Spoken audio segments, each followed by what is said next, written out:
So firstly, let me explain the different types of crust on the tectonic plate. So tectonic plates consist of two types of crust. One being oceanic and continental. So oceanic crust generally is on top of oceans, and then continental crust is like mostly land. So oceanic crust mostly is more dense. However, it's like less thick. However, continental crust is more thick but less dense.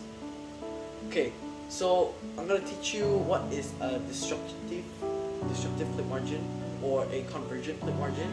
So this basically means that when two plates move to each other, one is oceanic crust and one is continental crust, they collide. However, due to them having different density, one of them loses the fight, basically, okay? And then one of them sinks down into the magma You mean like or this? the mantle. You mean like this? Yes, yes. Okay. Then this forms a subduction curve. This process is what we call a subduction curve. So when this process occurs, there's a lot of friction, and then the continental crust also is like a bit damaged and chipped. As the oceanic crust melts, then the continental crust forms a small crack in the continental crust. Yeah. When the continental crust has a crack, magma is able to go through the crack due to the convection currents and able to melt and form a volcano.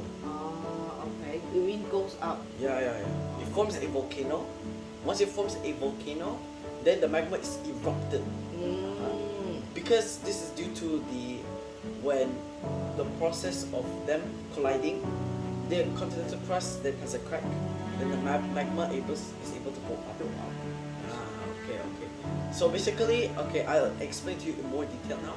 So an example of this is the super yellow supervolcano, or the Yellowstone volcano.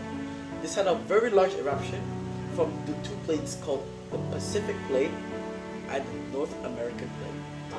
When these two plates collide, this then caused, you know what I was talking about, the destructive margin. Okay. So one of them was traveling, the Pacific Plate was traveling east-northeast, and the other one, North American, was traveling west-southwest. So the Pacific Plate was actually a bit faster by a few centimeters, being 9 centimeters average per year, and the North American Plate traveling in that direction by an average of 5 cm per year.